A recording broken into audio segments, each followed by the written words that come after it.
They say Pine Brook, Oregon is the kind of town where people still wave at passing cars and remember your dog's name before your birthday.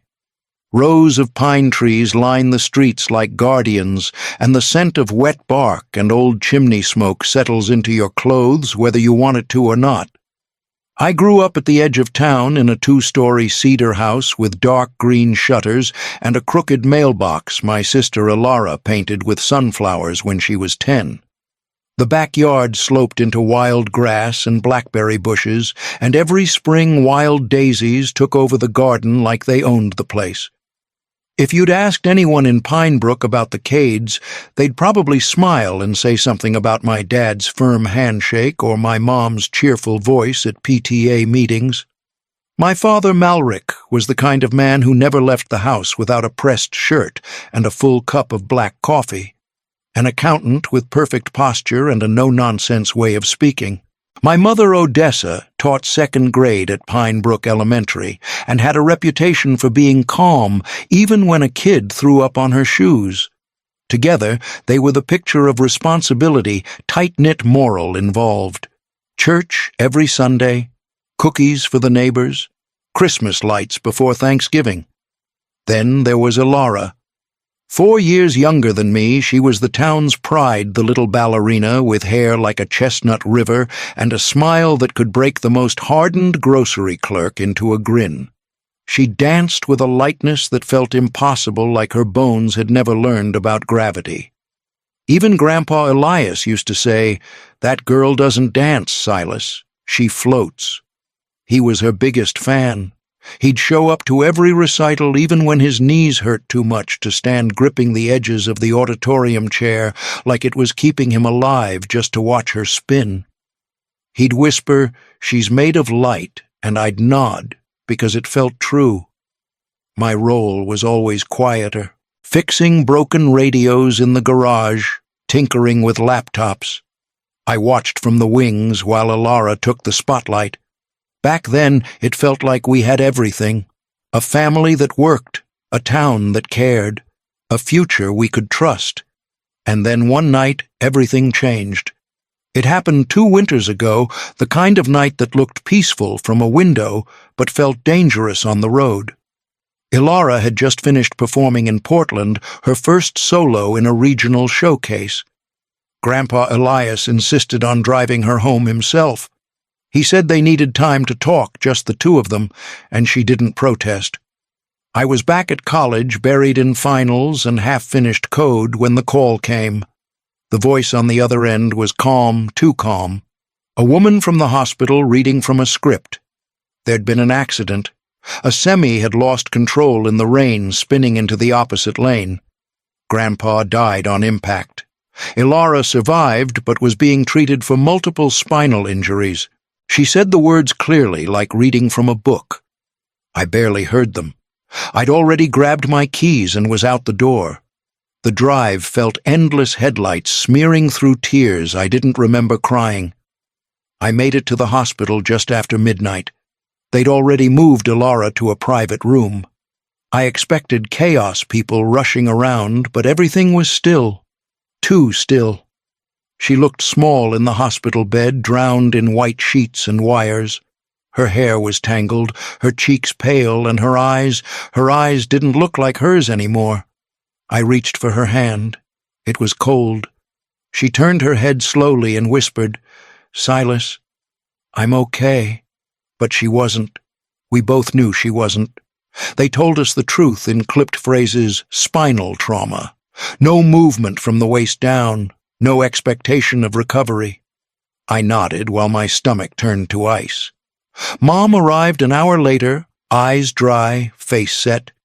Dad stood behind her, silent. No one cried. Not that night. Odessa asked about the insurance forms. Malric asked about costs. I listened, feeling something crack just beneath the surface. When they wheeled Alara out for tests, I sat in the hallway alone, staring at a vending machine I never touched. Behind me, I heard my parents whispering. I didn't catch the words, just the tone. Something in our house had shifted, something I couldn't name yet.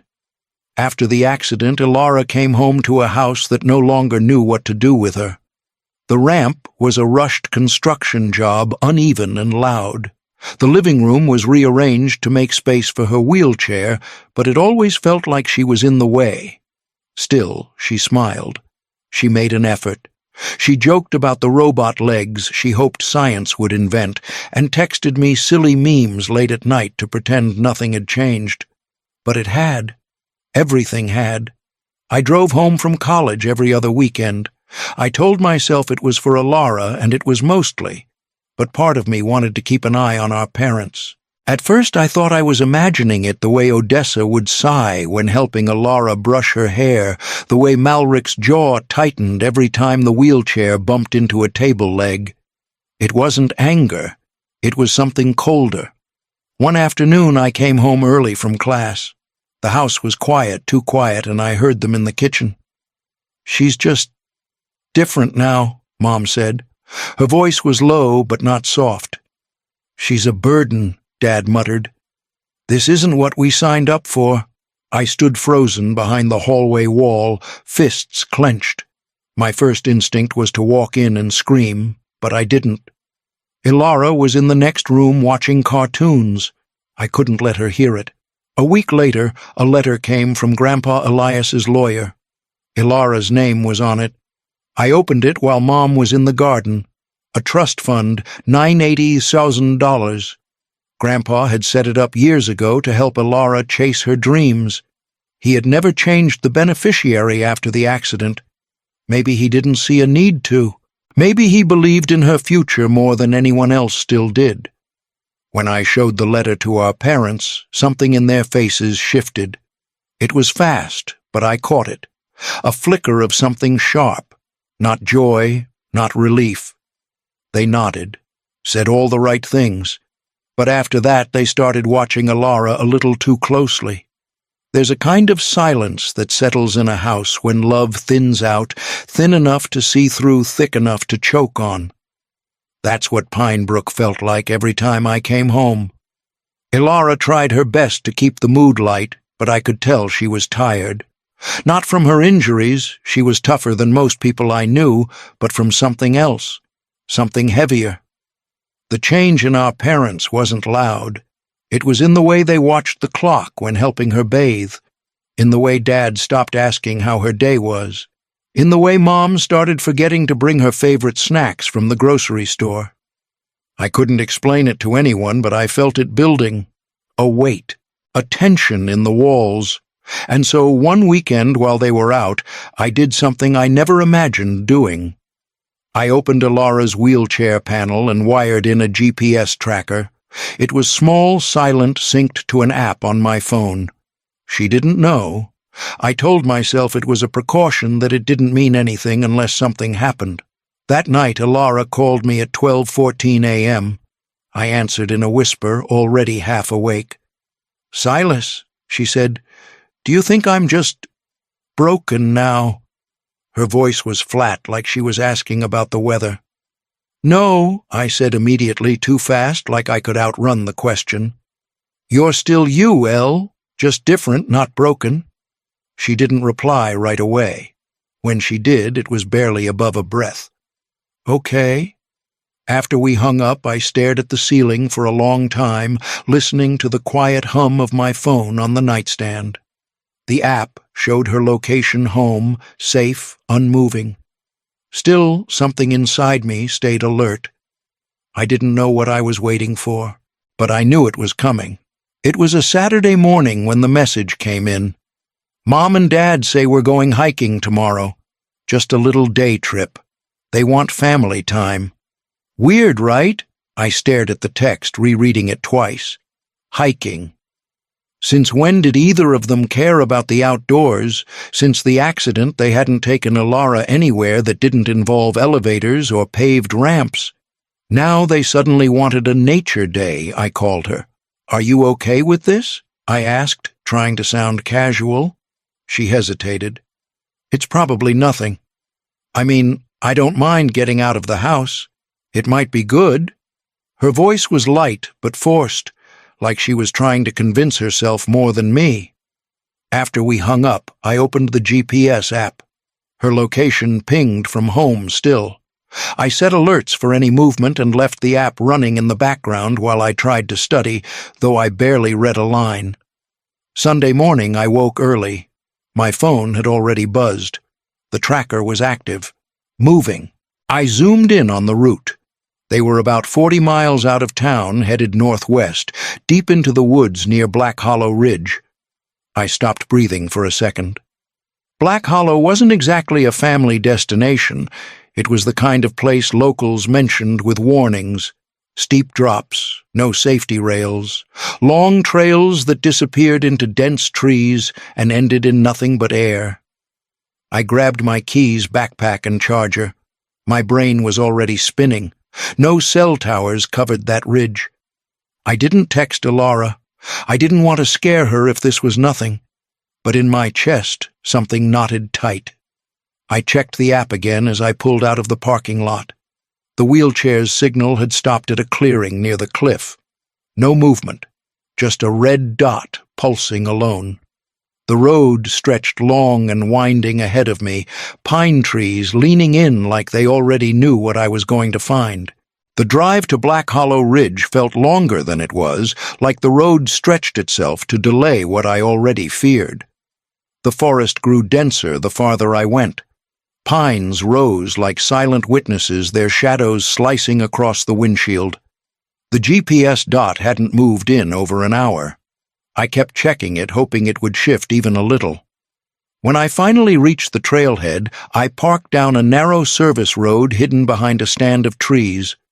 My parents' SUV was there, parked like it belonged. The engine was cold. I killed mine and got out, grabbing my phone and moving fast, but quiet, my feet crunching dried leaves in short bursts. I followed the GPS signal down a steep winding path until the trail widened into a rocky clearing. From behind a cluster of shrubs I saw them. They stood near the edge. Ilara's wheelchair was there, facing out toward the drop, her back to them. Her hair fluttered slightly in the wind. I couldn't hear what they were saying at first, but my dad was standing behind her, his hands on the wheelchair grips. My mom stood just a few feet away, arms crossed her face, unreadable. I crouched lower, phone clutched in both hands. Then Dad leaned down and said something into Ilara's ear. She turned her head slightly. I saw her lips move, and then she gripped the armrest. That's when he pushed. It wasn't gentle. It was a shove, fast and deliberate. The wheelchair rolled forward too fast to stop the wheels bumping once, then again. Then nothing. Ilara screamed. Just once. It echoed and vanished. I couldn't move. Mom stepped closer to the edge, looked down briefly, and then said almost too quietly to hear, "It's done." My father didn't reply. He just turned. They walked away, calm, as if they'd just tossed out the trash. I pressed my hand over my mouth. My chest hurt. My legs wouldn't work. I wanted to run, scream, do anything, but I couldn't. My fingers gripped my phone so tight they hurt. They passed within 10 feet of me and didn't even glance in my direction. When their footsteps faded, I stood. My ears rang. My heart felt hollow. And then I stepped out from behind the trees and ran to the edge. The world fell silent when I reached the edge. My breath caught in my throat as I looked down. Jagged rock faces stretched below, unforgiving. But about 20 feet down on a narrow ledge jutting from the cliff wall, I saw it Ilara's wheelchair mangled half on its side, and beside it a small, still form. I didn't think. I just moved. There was a game trail that dipped along the cliffside, barely wide enough for a person to squeeze through.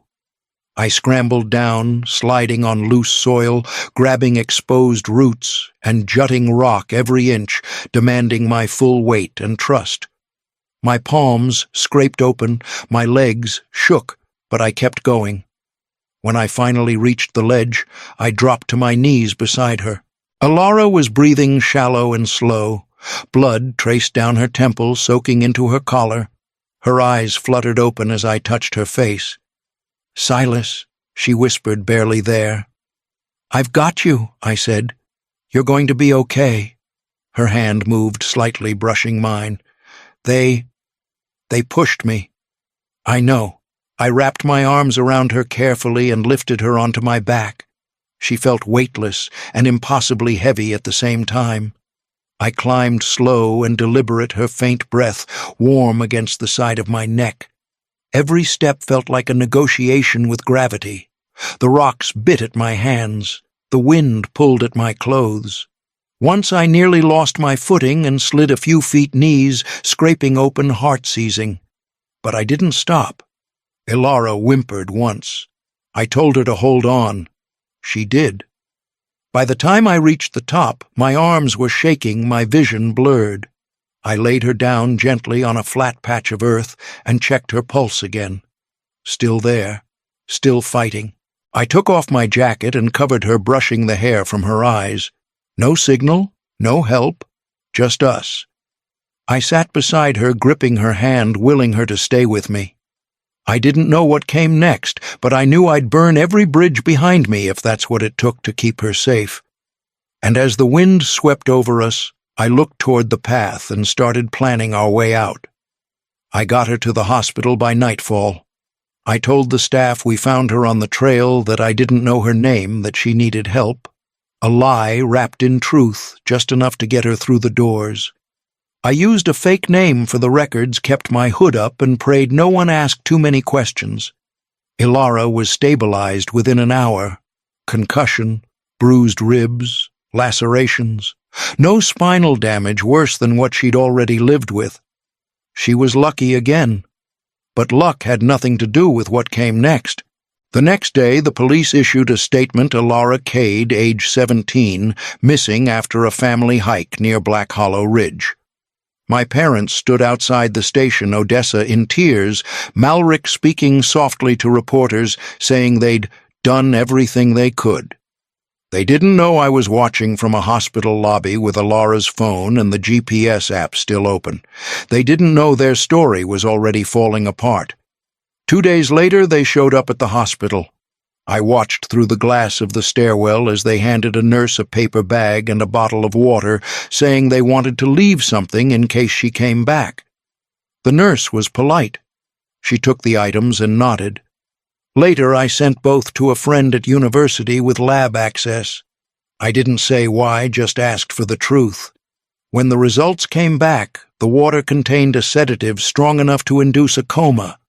The cookies were clean. I didn't cry. I didn't scream. I copied the lab report, backed up the GPS logs, and pulled the memory card from the old security camera I'd left running above the garage. One clip from a week before the hike caught Odessa saying, "She doesn't need that money. We do." And Malric replying, "Then we finish it at the ridge." It was enough. Almost.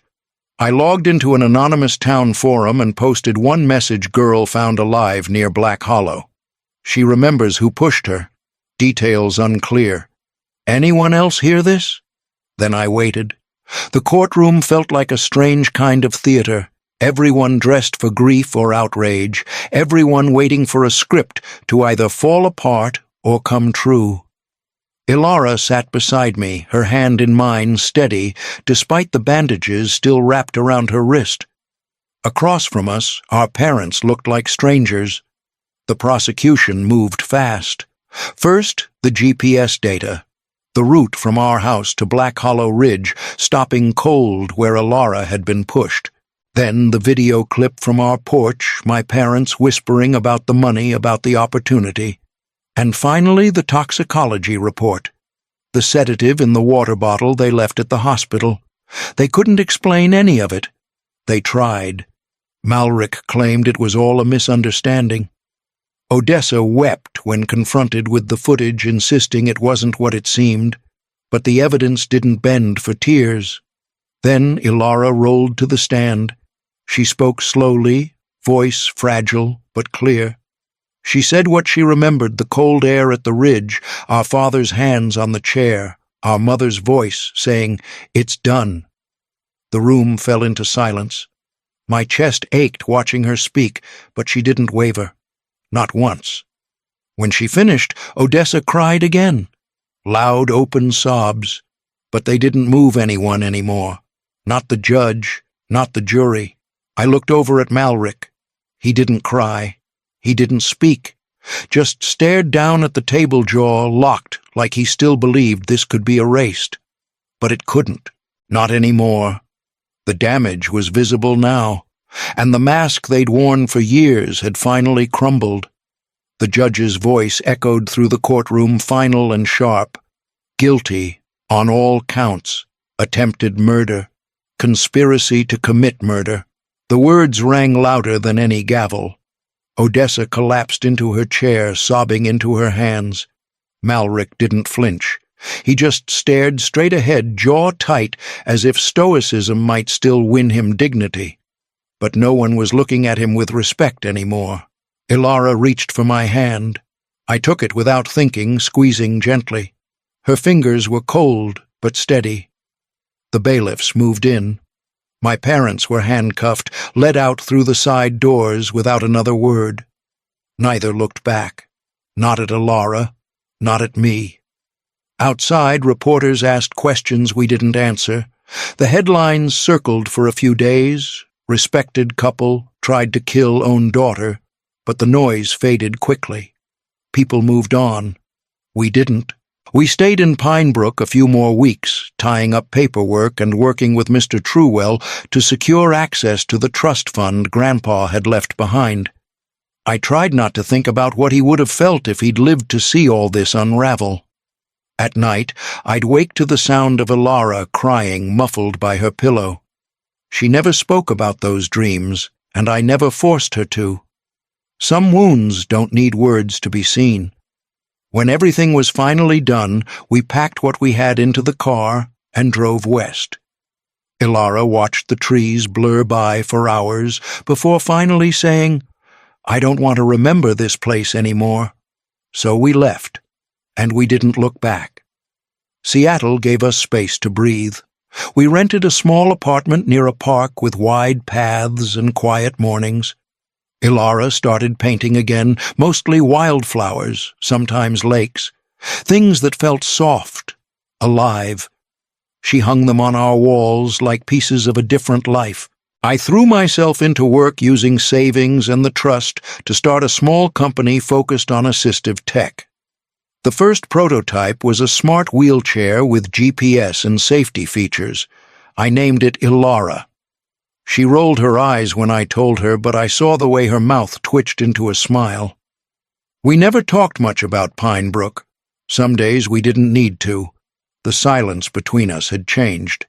It wasn't fear anymore, just understanding. One evening we sat on a hill by the lake, the sky streaked with orange. Ilara leaned her head against my shoulder. "Thank you for never letting go," she whispers. "And I know I never will."